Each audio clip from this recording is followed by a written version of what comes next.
Monsieur Ben Yahya, bonjour. Bonjour,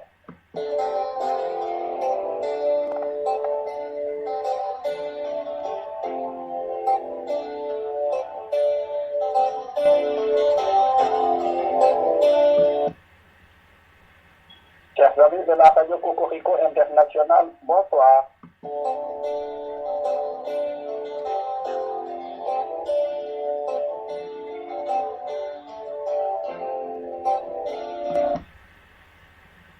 C'est votre ami Ben Yahya qui vous revient dans sa chronique hebdomadaire.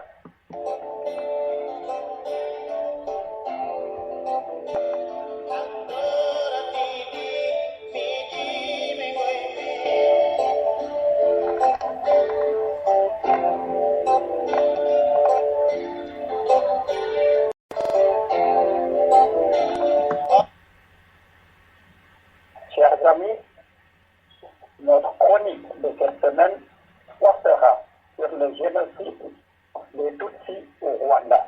Le massacre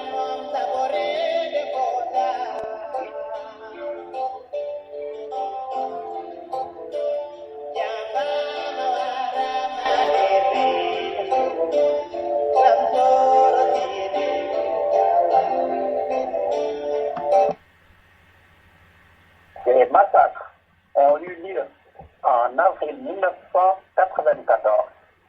Donc 21 ans après, on peut se poser la question, à quoi bon? À quoi bon peut-on se demander? Commémorer cet ignoble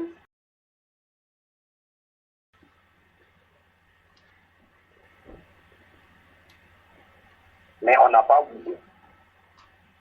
On n'a pas oublié non plus tout ce qui n'a pas été fait pour éviter cette horreur.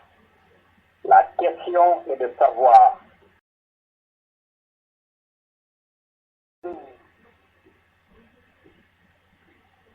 recommencement.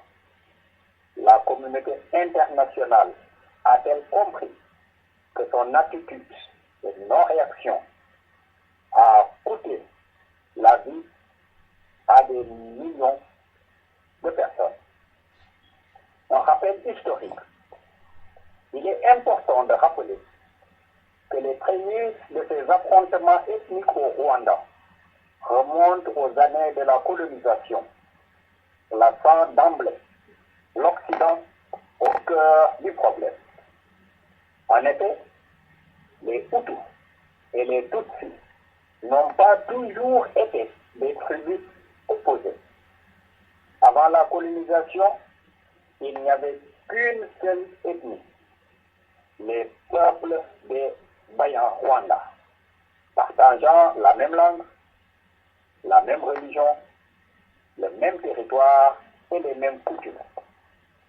Cette ethnie était alors divisée, non pas en tribus, mais en catégories socio-économiques qui ne s'affrontaient pas. Il n'était pas alors question de domination ou de pouvoir. Mais malheureusement, en 1911, alors que la colonisation belge dure depuis le début du siècle, les Tutsis sont déclarés race supérieure. Après 1945, une carte d'immatriculation est instaurée mentionnant l'ethnie Hutu, Tutsi ou Twa, ce qui ne fait qu'accentuer les divisions au sein de la population rwandaise.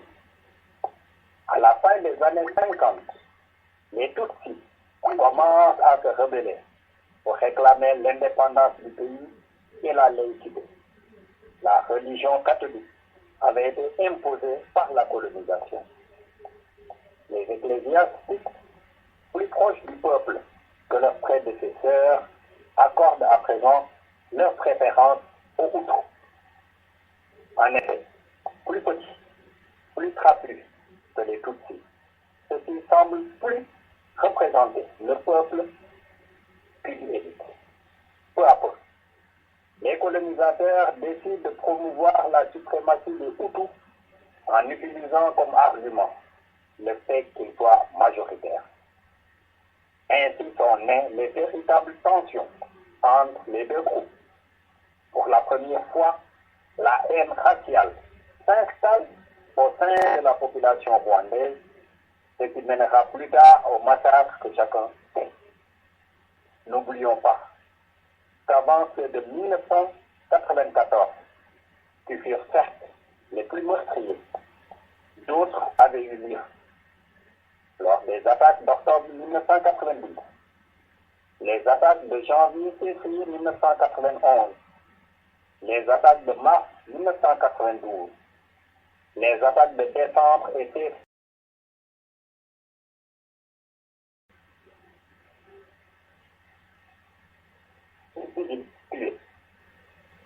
Les événements de 1994, les suites après 1994, des massacres horribles perpétrés par les milices de l'armée rwandaise ont commencé à l'encontre des Tutsis et des Hutus modérés qui s'opposaient à l'élimination des Tutsis.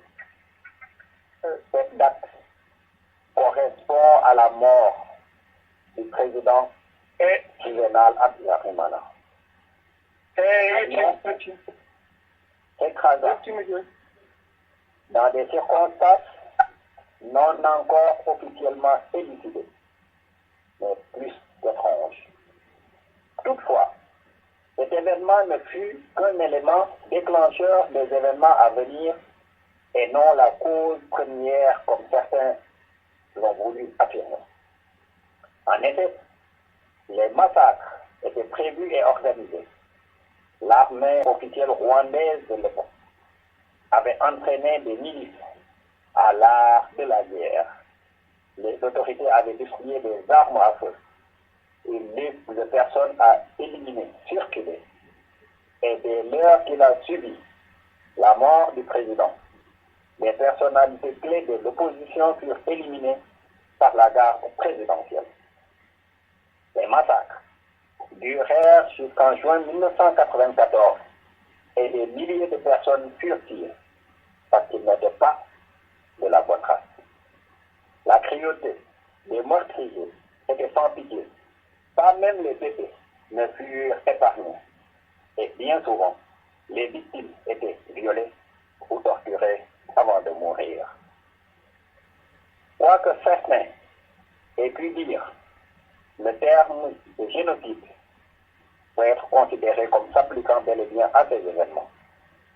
La lourde question de la responsabilité et surtout de l'impunité des coupables n'a pas été résolue et se pose encore.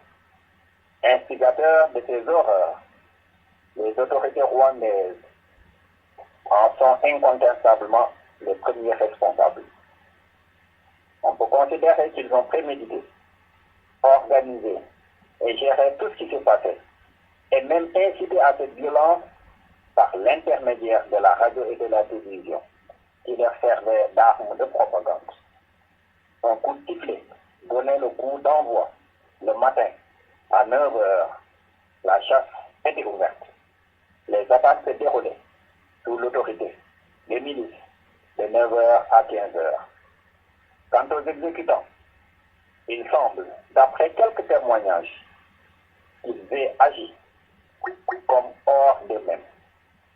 Le MOUF, envoyé au Rwanda en 2003 par Amnesty International, a rencontré des prisonniers et recueilli des témoignages qui lui firent délivrer avec beaucoup de distance. Je cite un de ces témoignages. 32 familles étaient réunies dans une même pièce. Nous les avons toutes tuées à coups de grenades. Ce qui restait était acheté à la machine. Nous n'avons pas eu le temps de tuer les femmes, car tout s'est passé très rapidement, en 10 minutes à peine. C'est ce que nous confions l'un d'eux. Beaucoup n'ont pas de souvenirs précis et semblent, d'après ce qu'ils en disent, avoir agi machinalement en obéissant aux ordres. C'est le témoignage de l'UMOF dans un article publié par la chronique d'Amnesty International de mars 2003. qui est des responsabilités et jugements des criminels qui ont certes été la cible de manipulation de la part des autorités rwandaises n'en reste pas moins des meurtriers qu'il fallait juger. Or, la justice ne s'est montrée ni suffisamment compétente ni assez rapide pour régler la situation de 112 000 détenus.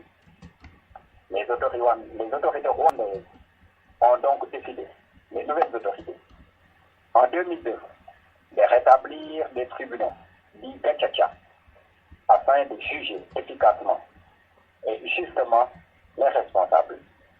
Les juridictions Gacaca sont une forme de justice traditionnelle réinstaurée dans le but de préserver l'harmonie et de rétablir la cohésion sociale.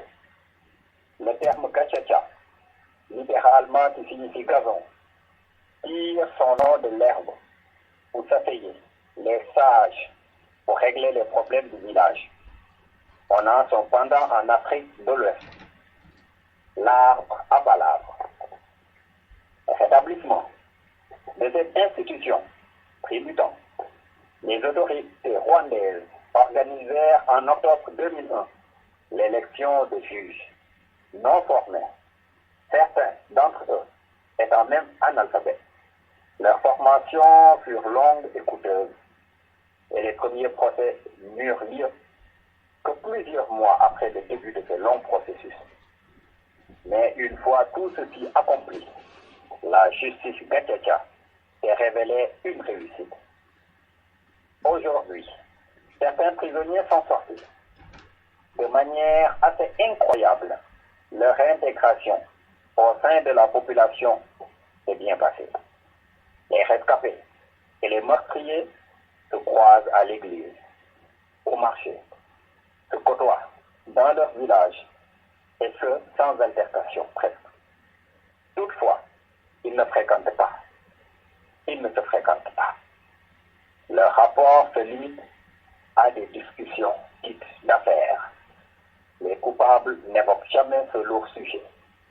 Ils n'en discutent pas, ne demandent pas pardon. Entre un tueur et un rescapé, le sujet est tabou. Qu'en est-il aujourd'hui de leur remords, de leur regret? C'est assez difficile, pour ne pas dire très difficile à dire. Ils n'ont pas tous la même attitude face à leur crise. Certains justifient leur conduite en expliquant qu'ils n'avaient pas le choix. Ils y étaient forcés par les militaires. Les ordres qu'on leur donnait, c'était de la loi. D'autres reconnaissent qu'ils n'avaient pas besoin d'être beaucoup poussés pour tuer. Ils y trouvaient un intérêt. Plus ils pillaient et plus ils s'enrichissaient. Un témoignage parle même de la gourmandise de tuer. Certains se demandent aujourd'hui comment ils ont pu en arriver là et reconnaissent s'être comportés comme presque des animaux. D'autres pourraient recommencer dès demain si l'ordre leur en était donné. Certes, ils ont été incités au crime, mais il est impossible de les dédouaner en prétextant une manipulation autoritaire. On ne peut pas parler de ce génocide au Rwanda sans aborder le rôle de la communauté internationale dans cette histoire. Après le génocide, toute la population du monde était consternée face à ces événements. Une question naissait de partout. Aurait-on pu éviter cette catastrophe? Les réponses furent des plus déconcertantes, puisqu'au moment des massacres, et même bien avant, la communauté internationale savait ce qui se préparait au Rwanda. Les casques bleus qui y étaient